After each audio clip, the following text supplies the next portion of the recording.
Good afternoon, friends. My name is Dr. Nitesh Saraswat, and today we are going to discuss on a very important aspect of administrative law, that is, administrative discretion and judicial review. Friends, as you very well know, the meaning of the word discretion. Discretion means choosing among the best from the alternatives which are available to you without having any predetermined criteria. And even if we further modify the word discretion and add it to the word administration, so administrative discretion, that will mean the exercise of the power by the administrative authority. And at the same time, we will also involve the certain rules and regulations of administrative law. That is the principle of natural justice.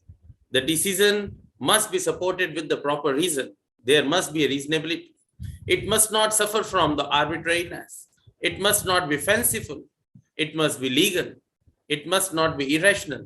There are many other factors which we should consider while there is an administrative discretion.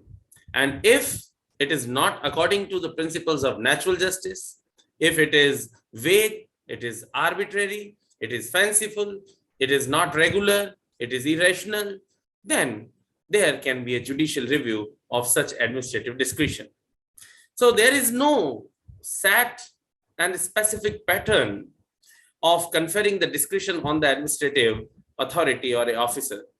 But we, according to the drafting rules, we use certain words. There is a technique of the word you will find always in the statutes, that it is appropriate, like the word beneficial, like word safe, reputable, sufficient, wholesome, deem fit, prejudicial, right? Prejudicial to safety and security, satisfaction, belief, public purpose. There are many other words which are used in the modern drafting techniques. And it is true that with the exercise of the discretion on a case-to-case basis, these are the vague generalizations and reduced into some more specific molds. And therefore, there is a need of judicial correction of unreasonable exercise of some administrative discretion. So the judicial behavior of administrative discretion, and in concern with the India, we very well know that as the courts in India have developed a few effective parameters from the proper exercise of the discretion. So the concept of judicial behavior, sometimes it remains halting and it becomes the residual, and there is a lack of the courts and the courts activism sometimes, and therefore the administrative discretion overlaps sometimes. So it is very necessary to have a proper, controlled and predefined administrative discretion. What will it will impact the whole process of taking the decision by administrative authority. So there can be two stages we can talk about.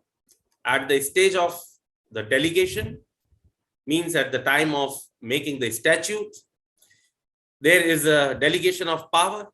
So during that delegation of discretion, we can have a control. We can define certain guidelines through which we can control the discretion of a administrative authority, so that they may not act outside that particular ambit. Second stage, if we talk about, that is at the stage of exercise of the discretion. At the time of exercise of the discretion, we must look at that the power of the court regarding the judicial review of such decision is always lies, and at the same time, the decision and the administrative discretion must suffer from certain kind of the irregularity. So the authority is not to have exercised its discretion at all. Sometimes it may happen. Sometimes the authority has not exercise the discretion properly. And when we talk about that, the authority is deemed not to have exercised its discretion at all, then the courts exercises judicial control over those administrative discretions. And if the authority has either abdicated its power or has put fetters on its exercise, or the jurisdictional facts are either non-existent or have been wrongly determined. Further, when the authority has not exercised its discretion properly. Now, the improper exercise of the discretion includes everything that the courts may exercise in the ways like when the decision is arbitrary, when the decision is capricious, and there is a malified, there is a bad faith. So sometimes there is a asking of the wrong questions, like neglecting to take certain considerations and factors while taking the decision. And because of which the ultimate result is that if there is a procedural, if there is no fulfillment of the procedural requirement, and if there is a discretion of the administrative authority, then the whole decision will suffer from the illegality. And when we talk about the administrative discretion and its review by the court may review on certain grounds. That is, first, abuse of discretion. Abuse of discretion, we can see that the administrative authorities are conferred with the wide discretionary powers, and there is a great need to control so that they may not be misused. And the discretionary power is required to be exercised according to the law. And when the mode of exercising a valid power is improper or unreasonable, then there is a abuse of power. And there are certain conditions further, like use of improper purpose. When the power is used for certain improper purpose, means the power is granted to you, but you are using that power for improper purpose. Third is, that is malified or bad faith. You are acting in a malified or a bad faith. The power is exercised fraudulently, and the intention may be to promote another public interest, or there may be any other private interest of the authority. It may happen. Then leaving out the relevant considerations. You should keep certain considerations while taking the decision. You are the authority. And while exercising the discretion or taking the decision, you are not considering the relevant considerations or the relevant factors which should be considered. For example, while granting the tender, certain considerations are not taken at all. And while granting the tender, there are certain irrelevant considerations which should not be taken into account, and they are taken into account. So both leaving out relevant consideration and considering the irrelevant considerations, both are the misuse or the improper use of the discretion by the administrative authority. Then unreasonableness. The discretionary power is required to be exercised very reasonably. There must be certain reason appended to each and every discretion. It must have an ambit of the principle of natural justice.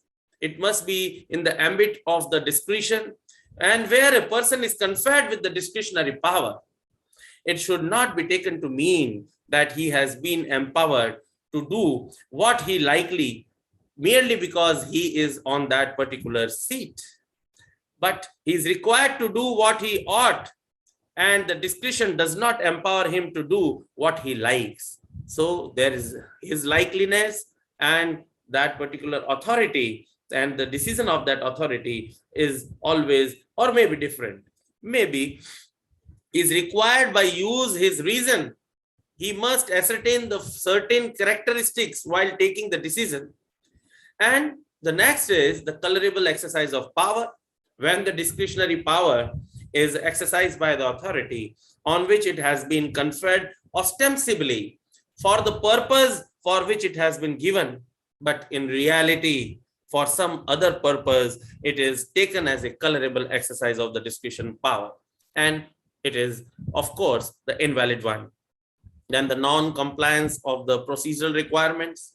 See, there are two views. The decision taken by the administrative authority may be proper, may be good, but if the procedural requirement is not followed, then the decision will suffer from the illegality, of course.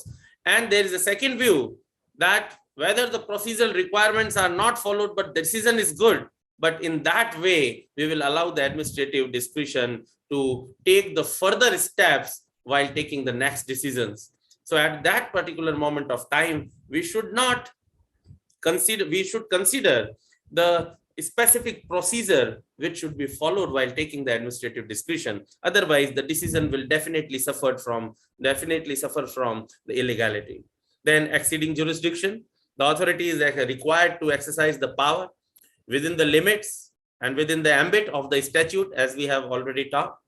And consequently, if any authority exceeds the limit, then the action shall be taken against that authority, and it will be declared as an ultra vires jurisdiction. So these were the certain norms under which the court may interfere, and the administrative discretion is subject to the judicial review. Then there are the instances where there is a failure to exercise the jurisdiction. Then in that case, we can say that there is a non-application of mind, right? When the authority is given with the discretionary power, but they are exercising it without applying its mind and without looking into the facts and circumstances of each case in hand. And if it does not do so, it will be deemed to have failed to exercise its discretion, and the decision will be held invalid. Now, and it will be bad in the eyes of law. Second is acting under dictation. There is a case of Commissioner of Police versus Gordon Das, where the police commissioner acted on the dictation from the superior authority. And obviously, in this way, we can say that particular commissioner of police has not exercised its mind at all, because he acted under the dictation. And third is the imposing fetters on the exercise of discretion powers. The authority imposes fetters on its discretion when by announcing rules of the policy to be applied by its rigidity to all cases coming before its decision. And the authority entrusted with the discretionary power, it is required to exercise it after considering the individual cases. And if the authority imposes fetters on the discretion while taking the decision by adopting the fixed rule or the policy, it means sometimes the discretion should be flexible, but overall it should be within the ambit whatever is provided by the statute. And administrative discretion and fundamental rights. So when we talk about the Article 14, Article 14 prevents arbitrary discretion, and it is being vested in the executive. We very well know that the individual is a right holder, state is the right obliger, and the judiciary is the interpreter. So equality is antithetic to the arbitrariness. Article 14 strikes at arbitrariness in state actions and ensures that there shall be a fairness, there shall be equal treatment. And the right to equality affords protection not only against the discretionary laws passed by the legislature, but also prevents arbitrary discretion being vested in the executive. And the court, in determining the question of validity of certain statutes where there is a violation of Article 14, that will examine whether the statute had laid down any principle or policy for the guidance of the exercise of the discretion of the government, right? There is a case of the state of West Bengal versus Anwar Ali, that is of 1952. It was held in that case that the government to have cases or classes of offenses tried by the special courts. The government is empowered to have special courts regarding the special crimes. And is it the violation of Article 14? The court further held that the act is invalid as it lays down that no yardsticks or measures for grouping either the persons or the cases or of the offenses. So there was no factor of Article 14. Now, Article 19. Under the Article 19, it guarantees the certain freedoms to the citizens of India. But these citizens are not absolute, we very well know. There are reasonable restrictions. And it can be imposed as per the procedure and authority by the law. They cannot be contingent merely on executive action. So the reasonability of the restrictions are always open to the judicial review. There is a case of Mr. Hari versus Deputy Commissioner of Police, AIR 1956, in which Supreme Court upheld the validity of a particular section of Bombay Police Act and authorizing the officers that they can extern the convicted persons from the areas of their jurisdiction if there is a reason to believe that they are likely to commit any offense in that particular area. And another case in under Article 31, subclause 2, the acquisition of the private property by the government under the authority of the law. We very well know that the property under Article 31, subclause 2 could be acquisition for a public purpose only, and the executive could be made the sole judge to decide a public purpose. No doubt, when the decision is taken by the administrative authority that certain private property has to be acquired by the government, at that moment of time, that decision is subject to the judicial review. And it must be in the conferment of the fundamental rights of its citizens. So here we had a discussion regarding the administrative discretion and the judicial review. I am very thankful to you for the patience, and while keeping the patience, I think you will like this particular presentation. Thank you so much.